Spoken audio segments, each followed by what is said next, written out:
हमारी मानसिकता कुछ ऐसी है कि इस संसार में जितने भी लोग हैं, उन्हें हम दो हिस्सों में बांटते हैं। पहला अच्छे लोग और दूसरा बुरे लोग। पर हम कभी भी यह प्रश्न अपने आप से नहीं पूछते कि कोई व्यक्ति अच्छा या बुरा क्यों बन जाता है, क्योंकि आवश्यक सवाल यह नहीं है कि हम अच्छे कैसे बने, बल्कि आवश्यक सवाल यह है कि हम इतने बुरे क्यों बन गए हैं और हम बुरे काम क्यों करते हैं। अगर आप भी इन दोनों प्रश्नों के उत्तर आसान भाषा में जानना चाहते हैं, तो इस कहानी को पूरा सुने।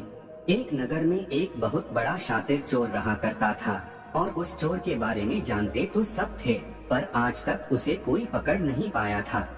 उस चोर ने अपना पूरा जीवन चोरी करने में लगा दिया हुआ था। उसके पूरे नगर में और उसके आसपास के इलाकों में भी उसकी बराबरी का चोर कोई नहीं था।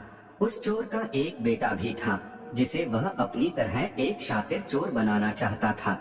वह शातिर चोर अपने बेटे को हमेशा एक ही बात सिखाता था कि बेटा कभी भी किसी साधु सन्यासी का उपदेश मत सुनना। अगर कोई तुमसे कुछ कहने भी लगे तो अपने कान बंद कर लेना और वहाँ से भाग जाना।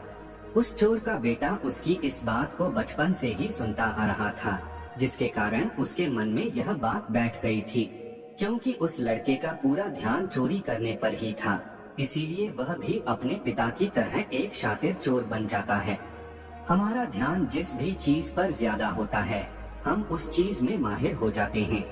एक दिन वह चोर सोचता है कि छोटी मोटी चोरियां तो बहुत कर ली, क्यों न आज राजा के महल में ही डाका डालो। राजा के महल में चोरी करने के उद्देश्य से वह चोर महल की ओर चल पड़ता है। मार्ग में उसे कुछ लोगों की भीड़ नजर आती है। वो उस भीड़ को देखकर रुकता है और यह देखता है कि वे लोग क्या कर रहे हैं। जब वो चोर भीड़ के करीब जाता है तो वो देखता है कि सभी लोग एक एक करके एक सन्यासी के चरणों में गिरकर उनका आशीर्वाद ले रहे हैं। वो सन्यासी और कोई नहीं बल्कि गौतम बुद्ध थे। वो चोर बुद्ध को देखकर उनकी तरफ आकर्षित हो जाता है, क्योंकि उसने भी पहली बार इतने तेजस्वी व्यक्ति को देखा हुआ था। अचानक उसे अपने पिता की बात याद आ जाती है कि साधु सन्यासियों से दूर रहना चाहिए। एक बार को वह सोचता है कि वह वहाँ से चला जाए, लेकिन फिर उसके मन में एक प्रश्न उठता है कि पिताजी ऐसा क्यों कहते थे। इस प्रश्न का उत्तर जानने के लिए वो चोर सभी लोगों के साथ बैठ जाता है और गौतम बुद्ध का उपदेश सुनने लग जाता है। बुद्ध उस उपदेश में झूठ बोलने की व्यर्थता और विश्वासघात के बारे में बताते हैं।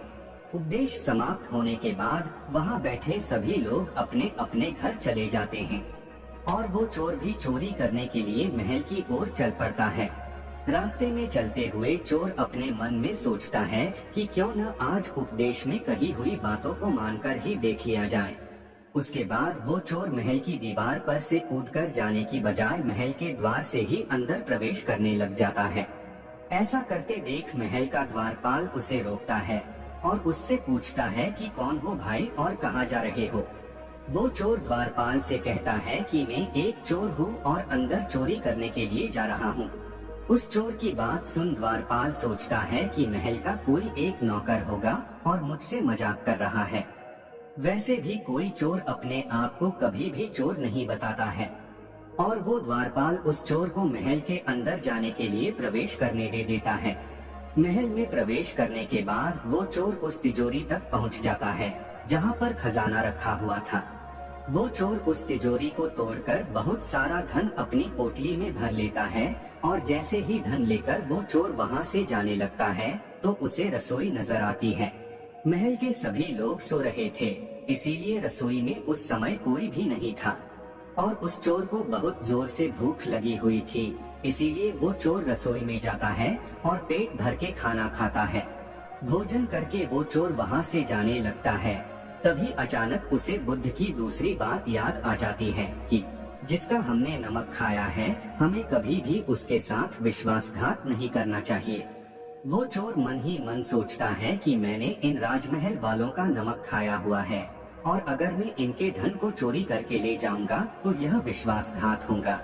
इसीलिए वह चोर उस धन को रसोई में ही छोड़कर जाने लग जाता है। ऐसा करते हुए उसे महल का एक व्यक्ति देखता है और वो शोर मचा देता है कि महल में चोर घुस गया है। राजा के सिपाही उस चोर को पकड़ लेते हैं और उसे राजा के पास ले जाते हैं।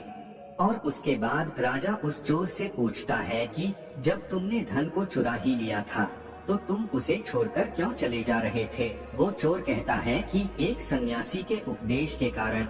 किसी के साथ विश्वासघात करना बुद्धिमता नहीं है बल्कि मूर्खता है। जिसके भोजन को खाकर हमें जीवन मिला है उसके साथ हमें कभी भी विश्वासघात नहीं करना चाहिए। उस व्यक्ति की बात सुन राजा प्रभावित हो जाता है और उस चोर से कहता है कि यदि तुम ऐसे उपदेश बचपन से ही सुनते आते तो तुम कभी भी चोर बनते ही नहीं। जाओ, मैं तुम्हें छोड़ता हूँ, लेकिन एक बात को हमेशा याद रखना कि सही संगत और सही उपदेश ही व्यक्ति का जीवन बदल देते हैं। कहानी का उद्देश्य आपको सिर्फ यह सिखाना नहीं है कि आप किसी के साथ विश्वासघात ना करें या झूठ ना बोले, बल्कि ये कहानी आपको सिखाना चाहती है कि आप बुरे तब तक की है जब तक कि आप सही उपदेश सुनना और सही संगत करना शुरू नहीं कर देते। जो कल आपने गलत संगत कर ली थी वही आज आपके दुखों का कारण है। यह कहानी आपको कैसी लगी और आपको इस कहानी में क्या क्या सीखने को मिला, यह हमें नीचे कमेंट बॉक्स में कमेंट करके जरूर बताइए।